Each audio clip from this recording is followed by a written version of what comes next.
Kasabay nga po ng pagtatapos ng All-Star Game, ibinulgar na rin naman nga po ngayon ng tunay na rason bakit hindi dito seryosong maglaro ang mga players. Yan naman ang ating unang aalamin na sasamahan ko na rin ang balitang pumirma na nga po sa Milwaukee Bucks ngayong araw ang dating Warriors at ang naibalitang bagong sharpshooter na posible pang pumalit kay Jared Vanderbilt. Kaya mga idol, tara, halina't simulan na natin yan.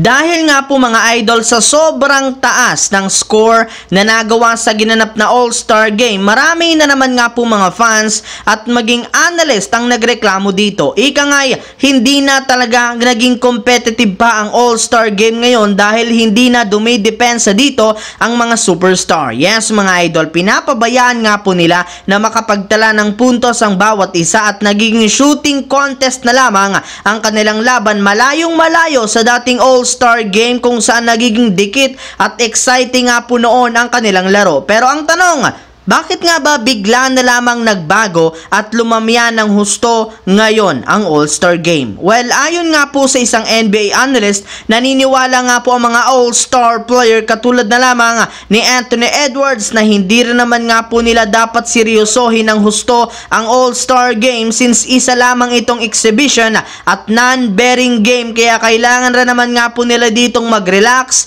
at syempre habang naglalaro. Isa pa, lubos rin naman nga po nilang iniiwasan na magtamo dito ng kahit anumang injury, gayong kapag nangyari yan, posible na tamaan ng problema ang kanilang team. Syempre, lineup na maaaring makaapekto sa nalalapit na playoffs at play-in tournament. Kaya yan nga ang pinakadahilan bakit wala masyadong depensa na ipinapakita sa All-Star Game. Samantala, pumunta naman tayo sa ating sunod na pag-uusapan sa balitang pumirma na nga po sa Milwaukee Bucks ang dating Warriors. Alam naman nga po ninyo na isa nga ang Milwaukee Bucks sa mga teams na nag-e-struggle hanggang sa ngayon sa pagkakaroon lamang nila dito ng record 3 wins 7 losses sa kanilang huling 10 laro. At nangyari iyan simula nang kunin nila ang kanilang bagong head coach na si Doc Rivers. Kaya kailangan na nga talaga ng kanilang team na mag-step up para makabalik sila sa winning column. At base nga sa pinakahuling inilabas na balita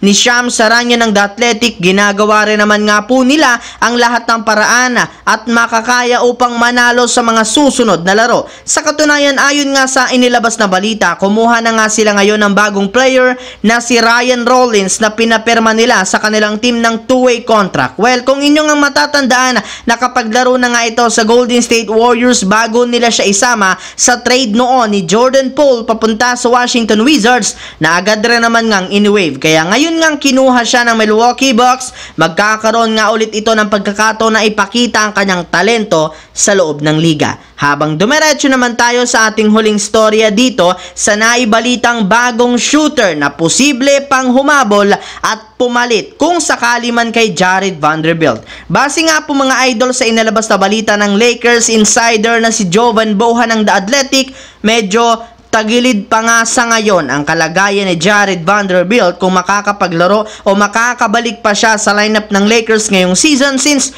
susuriin pa nga nila ito ngayong linggo. At kung sakasakali man nga po na matagalan pa ang kanyang pagbabalik, maaari nga pong makapagdesisyon na lamang ang kanilang front office na kumuha ng isang player na available sa buyout market na pansamantalang papalit sa kanya. At kabilang nga po sa mga players na pwede nila ditong kunin at bigyan ng at least 10-day contract, walang iba kundi ang sharpshooter na si Joe Harris na in-wave nga po ng Detroit Pistons. Kahit man nag-average lamang ito ng 2.4 points at may kasamang 0.8 rebounds, maaasahan rin naman kahit papano ang kanyang shooting sa kanyang pag-average dito ng 39% na siguradong magpapalakas ng opensa ng Los Angeles Lakers.